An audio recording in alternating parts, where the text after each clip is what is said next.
নমস্কার। আজকের রেসিপিটা কিন্তু গরম ভাতের সাথে দারুণ জমে যাবে। খেতে দুর্দান্ত হয়। পার্শে মাছের রেসিপি, সর্ষে পোস্ত দিয়ে পার্শে মাছ।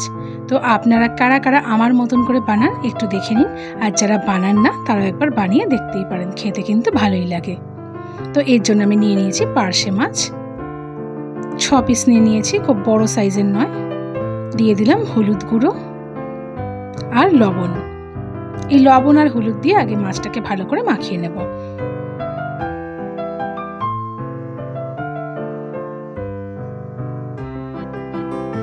তো ভালো করে মাখানো হয়ে গেছে, এক সাইডে রেখে দিলাম। এবার আমি একটা পেস্ট বানাবো। নিয়ে নিচ্ছি সাদা সর্ষে 1 চামচ, কালো সর্ষেও 1 চামচ, পোস্ত দিয়েছি 2 চামচ, আর 5টা দিয়েছি শুকনো লঙ্কা। বীজটা বাদ দিয়ে দিয়েছি। ঝাল ঝাল খেতে চাইলে বীজটা আপনারা রেখেও দিতে পারেন। দেবো আমি লবণ দিয়ে একটু শুকনো ঘুরিয়ে নেব, তারপর একটু জল দিয়ে ভালো করে পেস্টটা বানিয়ে এক সাইডে রাখলাম। এবার আমি সর্ষের তেল দিয়ে দিয়েছি প্যানের মধ্যে, ভালো মতন গরম হয়ে গিয়েছে। মাছগুলো একে একে আমি দিয়ে দিচ্ছি। তো সবগুলোই আমি একবারে দিয়ে দিলাম। তো আপনারা কে কোথা থেকে আমার রেসিপি দেখছেন আর আমার রেসিপিগুলো কেমন লাগছে প্লিজ আপনারা কমেন্টসে জানাবেন। তো মোটামুটি লাল লাল করে ভাজা হয়ে গেছে, উঠিয়ে নিলাম। আর বেশি ভাজার দরকার নেই। তো ব্যাস এইভাবেই হয়ে গেল ভাজাটা।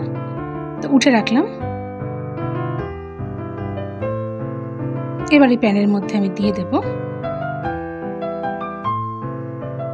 সামান্য একটু কালো জিরে, 1/2 চামচ মতো, ছোট চামচের। দিয়ে তেলটা ভালো করে গরম করে নিলাম। এবার যে পেস্টটা বানিয়েছিলাম সেটা আমি আঁচটা কমিয়ে আমি পেস্টটা পুরোটা দিয়ে দেব। পুরো ক্রিমি হয়েছে পেস্টটা, দেখেছেন কিরকম?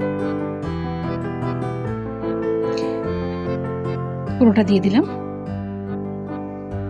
আঁচটা কিন্তু কমানোই আছে।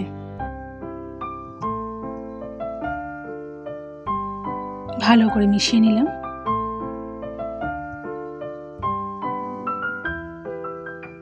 দেব লবণ। লবণটা অল্পই দিলাম, খুব বেশি দেব না, কারণ গা মাখা মাখা হয় এটা। দেব সামান্য একটু হলুদ গুঁড়ো আর শুকনো লঙ্কার গুঁড়ো, ছোট চামচের 1/2 চামচ করে।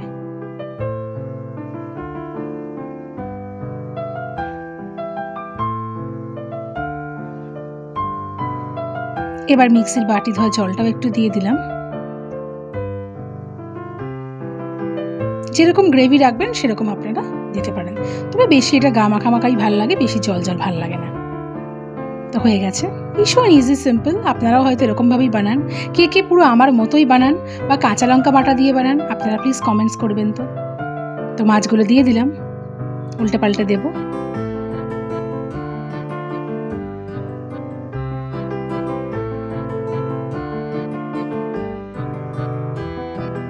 তো তৈরি হয়ে গেল সর্ষে পোস্ত দিয়ে পার্শে মাছ।